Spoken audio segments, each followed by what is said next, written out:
Morning people, it is 7 a.m. and we are here in Bondi Beach, New South Wales in Sydney.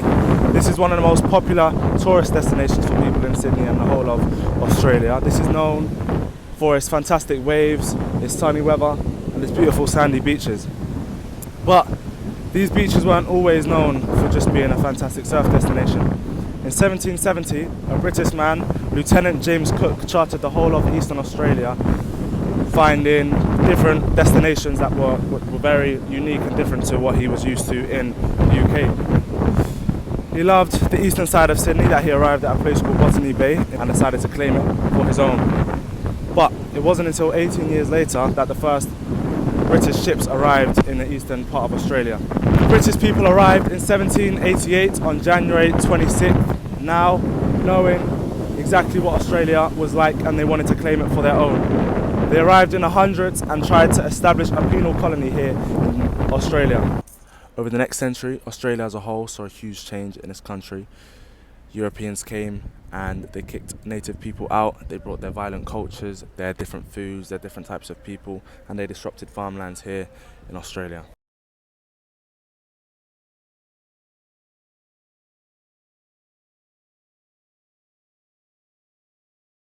January 26th was the day that the Europeans landed here in Australia. This day is now celebrated and is a public holiday. It's called Australia Day. A lot of people get together, meet friends, have a drink, have some food. Most of all, they enjoy the day off work. They come to one of these bars or restaurants here on the seafront of Bondi Beach.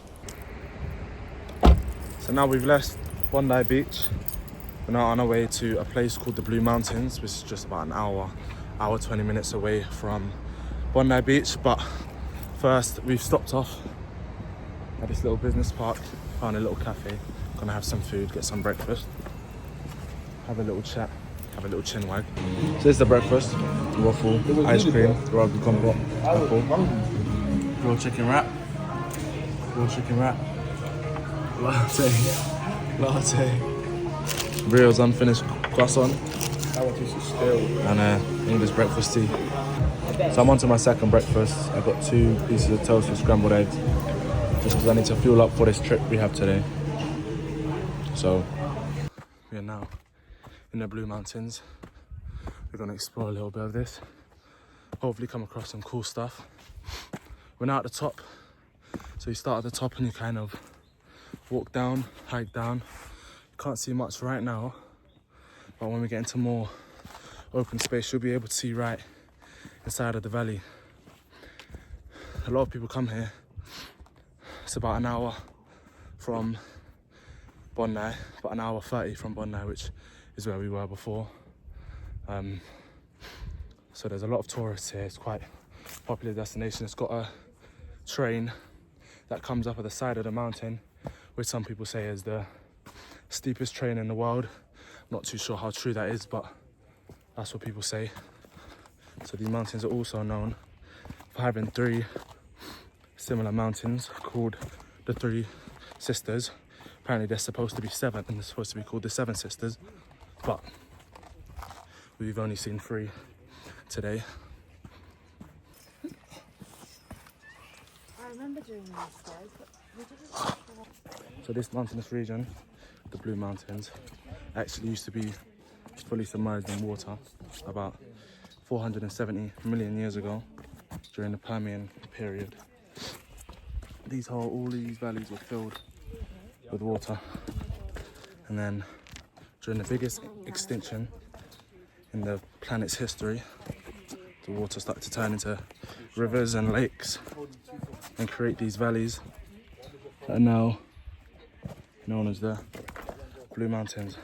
Obviously, Australia is infamous for its nature, the snakes, spiders, the birds, all that sort of stuff.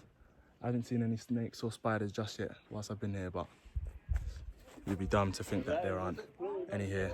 So these are called the Blue Mountains. If you were to look at them, you'd be able to see that obviously they're not blue. I've asked some of the locals who live around here and who've been to these mountains, and they do say that there are eucalyptus plants and trees around here, and they give off oil. And if you come at a certain time of the day, at the right time of year, they'll give off a sort of blue tint behind the mountain. So when you look up, you can see a blue. Unfortunately, we're not here at the perfect time because there's a lot of clouds. But nonetheless, so I kind of want to address the elephant in the room, at least to myself.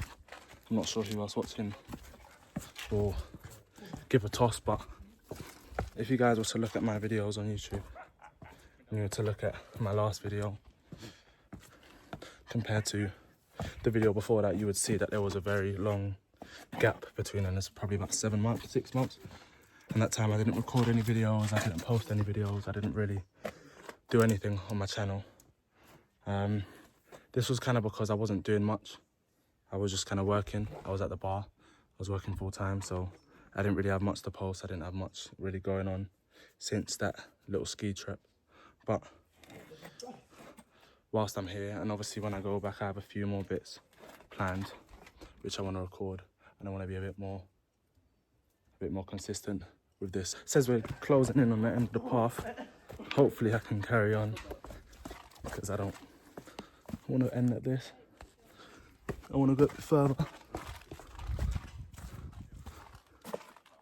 Okay, so here it says track temporarily closed due to conditions or works. However,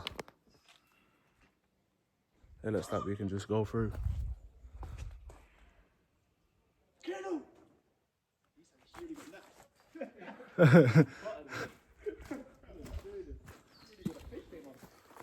We won the survival. Survival the fittest First, right now. first stage is foraging, so we need to find some food and we need to make a fire. We've got a couple leaves over here.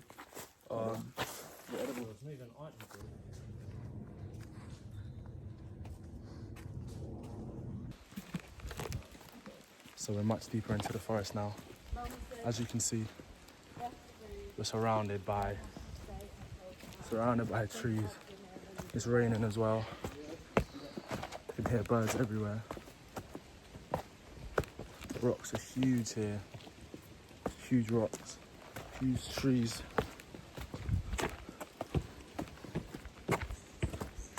Not sure how far we are from where we started. That's going good so far. Alright, what do you think? So far, which way is it?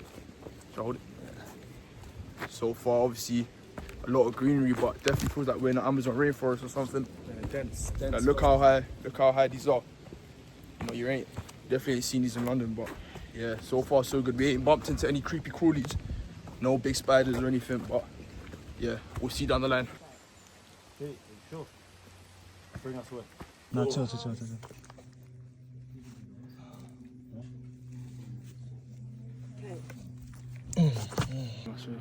See. Yeah, it's gone. Okay. Is it? We'll check your sock. It would. Might be in the sock. On the outside. Yeah. I don't feel that other kid. Can't feel anything. I wonder where it went though. Yeah, it must have like died and just came out. And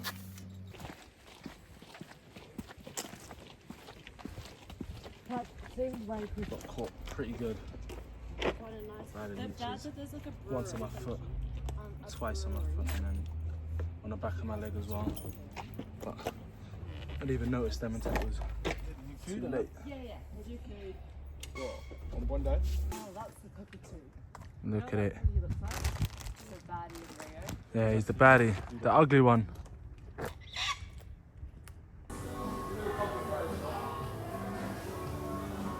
Are we even calling that a hike? Yeah, another meal of the day. Post hike, some burger chips, orange juice.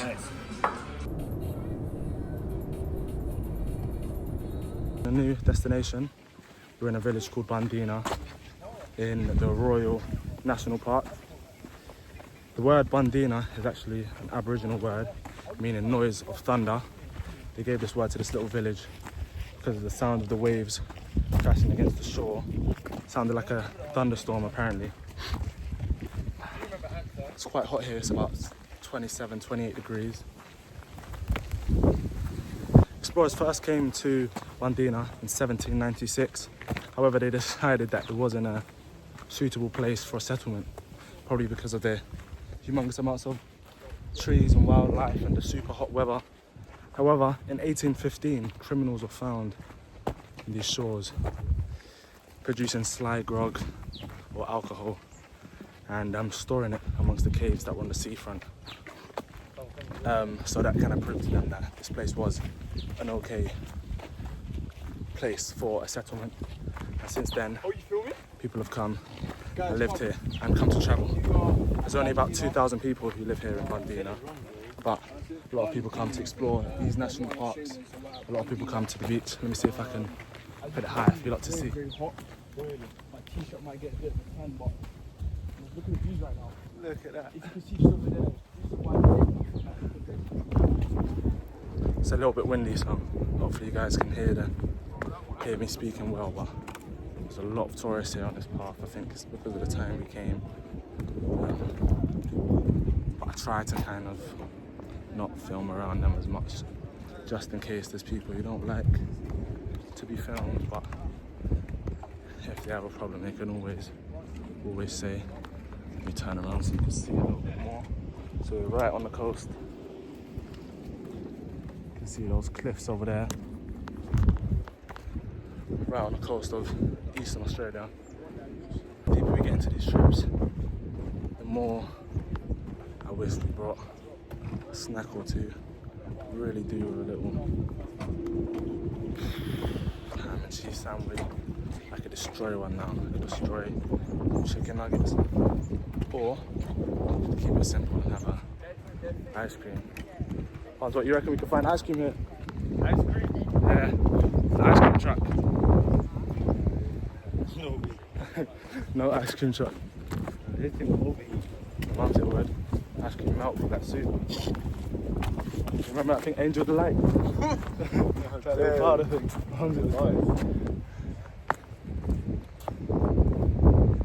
This is crazy. Right on the coast.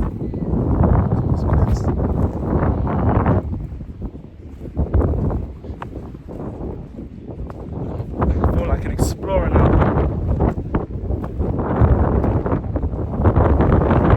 Oh, it's very, very, very, very windy. Some birds, hedgehogs, humpback whales. Humpback whales somewhere in this water. I have a little theory about this. Oh yeah, it's carried on there. I have a theory about this national park. You'll probably see by my face. But my theory is that it gets hotter and hotter the further you get in. Which is why you're not seeing no people past where we came from. Hey Vice, where are we going? Wedding cake? Wedding cake, man. Do you know where it is? Honestly, first time here, but look like the wedding cakes are far away right now, but these are crazy. You think they're gonna have cake there or no? They best have cake. I can't lie. A wedding cake. I can't lie. Get a slice off this one. I'm a little piece hungry still. Are you saying you're hungry? Starving, man. I'm starving right now. Starved off. Only got water right now to keep us going through it, but It's bare water. Can hear some crazy birds though. I know there's something lurking. I know something's looking at me right now. Something's eyeing me up like a meal.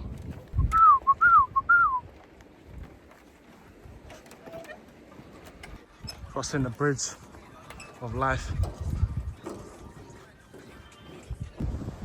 If you guys are enjoying this content that I'm doing whilst I'm here in Australia, whilst I'm here traveling, and you guys like it, I really, really recommend you guys to take some time and go and travel and go and explore. And if you think you can't do it because there's not enough people with you or you don't have a group to do it, really don't be afraid to do it alone.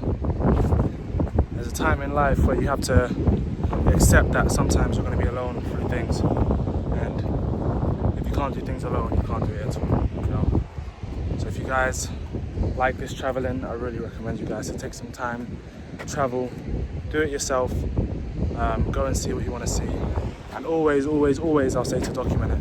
Every single thing, you should document it, because times like this, if I wasn't gonna have this on record, I'd have a little faint memory in my mind, and it would go and go, and soon it won't be nothing but a picture. So if you guys want to get out and travel, really do it. You know, it's better to get out and do it alone rather than to not do it at all. I don't know about you guys watching this, but when I was younger, I used to struggle a lot with having confidence in myself. And because of that, I would always be avoiding spending time with just me, avoiding being alone, always having an excuse to go and do something with other people, whether that be going to a friend's house or staying a bit too long at a friend's house, or always messaging someone. I used to have a big problem with just being by myself. And I know a lot of people have that problem. And luckily, when I was a little bit younger, I worked on it, and now I actually enjoy being by myself quite a lot. It's not that we can't live alone, it's we can't live with ourselves. Because everyone seems to act like they're invincible. You know, you're the first one to give advice to a friend about how to get over things. But ourselves, we just kind of bottle things up and put them to the back of our head or sweep them under the rug.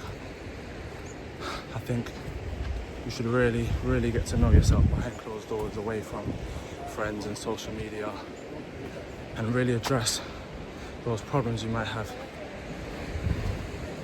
And you can only really do that if you're alone and really getting to know yourself, getting to know how you feel, getting to know why you feel some ways that you feel, all those problems that you might have had.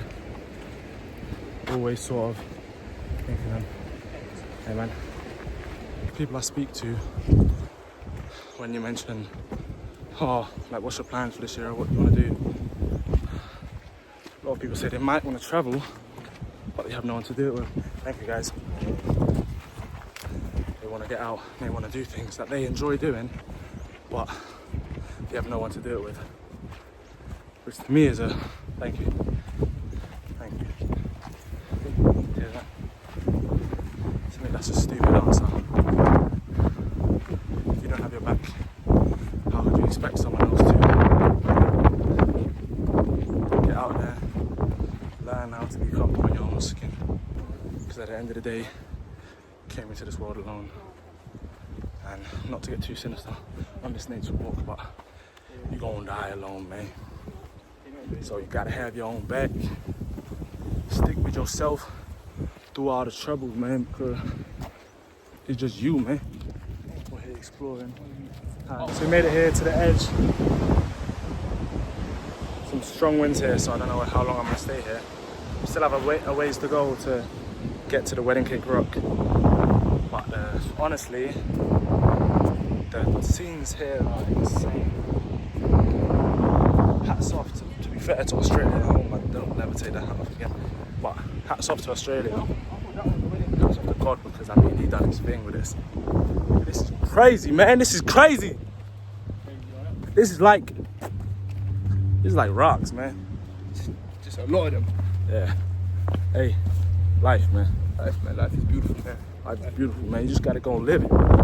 You know, sometimes you gotta eat the lamb chops, ride the lamb chops, man. Real nigga shit, man. Motivational shit. Keep fucking working, man. Keep fucking working. Oh my gosh, sorry. Keep working, man. Keep working. Tell them, child, keep working. Yeah. Wedding Cake Rock, Flat Rock. You can't actually go and see it. You just have to kind of look. What you giving it out of 10? 3. So, what are you giving the Wedding Cake Rock out of 10? 0. I mean, I'm gonna give it a I little. thought I'd be able to like see. Sit on it at least. I'm gonna give the journey to Wedding Cake Rock a little bit higher than the actual Wedding Cake Rock, because the views we just saw before on that last sort of edge. I mean, the fence ruins it. So as you guys can see, the terrain here is extremely hot and extremely dry. As I said before, you can see all these plants, and you can see they're clearly dead. All of these ones here that are fallen down, they're just dead. In places like this, where it's extremely hot, there'll be a lot of these wildfires, these bushfires, and they'll start, and they'll just keep growing and growing until it stops, or until it dies. So in this part of the world, you get a lot of wildfires, a lot of bushfires. A lot of people lose their homes. A lot of animals get displaced because their habitats are being destroyed by the fire. And as you can see, like, there's just a lot of dead trees, dead bushes. That's why you might not get as much wildlife here in this place where I'm at now as you'd think, especially in these dead parts, because a lot of the animals are moving to some of the slightly more moist. I've just made a little friend. Let's go in there, little fella. These are all the different types of birds they have here in this little national park. We've got this one, which is the fastest diving bird in the whole world. Dive at over 200 miles per hour. Peregrine falcon.